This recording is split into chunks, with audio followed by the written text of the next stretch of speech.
네, 어제 12월 임시국회 마지막 본회의가 열렸습니다. 이태원 참사 특별법이 어렵게 본회의를 통과했습니다. 참사 발생 438일, 183인의 공동 발의로 법안이 제출돼서 265일 만에 통과가 된 것입니다. 슬픔과 고통 속에서 1년이 넘는 시간을 기다려주신 유가족과 생존자분들께 한편으로는 매우 송구합니다. 늦었지만 참사의 진상규명을 위한 첫 발을 내디뎠습니다. 결국은 국민이 이긴 것입니다. 사실 유가족과 민주당은 정부 여당 측에 거듭 양보를 했습니다. 특별법의 본질을 훼손하려는 정부의 무리한 수정안 요구로 끝내 협상은 결렬됐습니다. 여당이 퇴장한 사정에서 불가피하게 국회법 절차에 따라서 처리가 되었는데 이에 대해서 대통령실이 유감스럽다는 입장을 발표하고 여당은 규탄 성명을 냈습니다.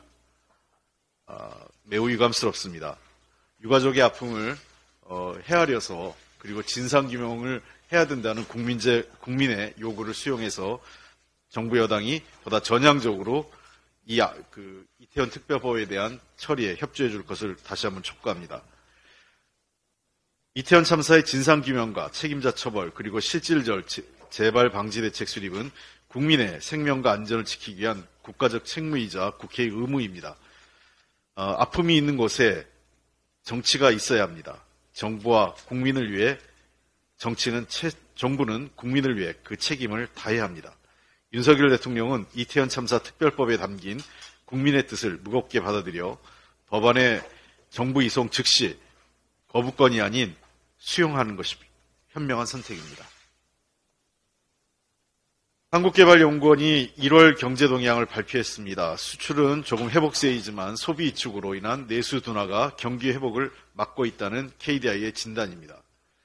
내수 둔화 진단은 지난달에 이어 두 달째입니다. 소비와 투자가 위축되고 그 여파로 고용도 타격을 받았습니다. 전형적인 내수 둔화 양상입니다. 대통령은 재정을 늘리면 고물가로 서민이 죽는다 하면서 긴축 재정을 강조했습니다. 지난 2023년 11월에 말씀하신 겁니다. 내수 효과가 적은 감세만 초지일관 유지하고 있습니다. 그럼에도 물가는 여전히 고공행진을 하고 있습니다. 내수 진작은 애초부터 불가능합니다. 보금리 여파로 가계부채 상환의 부담은 커지고 실질 임금은 줄어들고 국민들 지갑만 닫혔습니다. 새해 정부의 경제정책 방향 역시 최우선 과제는 민생경제 활력으로 잡았지만 그 내용을 보면 정반대입니다. 정부의 민생경제 카테고리 수는 다수가 규제 완화, R&D 세액공제 확대 등을 차지하고 있고 민생경제를 가장 앞세워놓고 실제로는 수출기업 위주의 규제 완화가 대부분인 것입니다. 내수 진작이나 민생경제 악화에 대한 해결책은 거의 보이지 않습니다. 그러는 사이 최악의 물가 상황은 점점 더 현실화되고 있습니다. 지난해 오락 문화활동 물가는 3.7%, 구내식당 식사비도 6.9%나 인상이 됐습니다. 월급만 빼고 모든 것이 다 오르고 있는 것입니다. 설 명절이 한 달 앞으로 다가왔는데 생활 물가를 방치해도 되는지 우려스러울 정도입니다. 또다시 설 앞두고 기재부가 나서서 팔비틀기 할 겁니까? 지속적인 감세로 정부의 재정정책 수단은 거의 전무한 상태로 진퇴양난입니다. 물가 안정은 급하지만 물가를 잡는다면서 내수를 방치해서도 곤란합니다. 현재 조건에서 강구할 수 있는 보다 강력한 내수 진작책이 필요하고 경제는 타이밍입니다. 정부가 실기할 경우 더 큰 경기 침체와 위기로 다가오게 될 것입니다. 감사원의 정치적 선택적 감사가 여전합니다. 최재해 유병호가 기획 주도한 감사원의 과거 정부에 대한 무차별적 보복감사가 무리한 정치감사, 표적감사였음이 법원의 판결로 속속 드러나고 있습니다.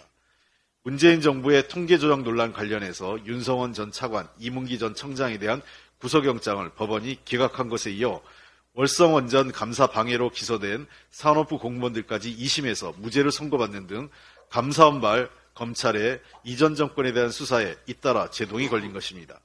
월성원전 관련 산업부 공무원 2심 판결에서 법원은 감사 지원보다는 감사원의 부실한 업무 처리로 인한 결과일 가능성이 높다는 새로운 의견을 제시했습니다. 산업부 공무원들은 1심에서 징역형 집행유예를 선고받은 뒤 지난해 6월 산업부로부터 해임, 징계를 받고 퇴사한 상황입니다. 이제 2심에서는 무죄를 받은 것입니다. 한편 시민 723명의 서명으로 청구된 정부의 대통령실 이전 국민제안감사는 지난해 11월 감사 기간을 2월 10일까지 연장하고 기간 연장만 벌써 4번째입니다. 이전 정부에 대한 표적 정치감사는 정광석화처럼 하고 윤석열 정부의 대통령실 이전 감사 결과는 1년이 훌쩍 지났는데도 함흥차사입니다. 선택적 정치감사를 스스로 자인하고 있는 꼴입니다. 2월 10일 내로 감사 결과가 발표되는지 국민과 함께 지켜보겠습니다. 정권의 치부를 감추려고 또 무리한 연장을 하겠다면 이거야말로 총선용이라고 할 수밖에 없습니다. 윤석열 정부 들어와 감사원은 정권의 정치보복을 실행하는 용산 흥신소, 검찰 대행소라고 전락한 것입니다. 민주당은 이미 최재 유병호 감사원의 국기문란, 감사농단 행태에 대해 국정조사 요구서를 제출한 바 있습니다. 이제 국회의장께서는 이 감사원에 대한 국정조사에 대해서 우리 당이 명단도 제출했기 때문에 성실하게 이 국정감사가 이루어질 수 있도록 국회의장의 결단을 다시 한번 촉구합니다. 이상입니다.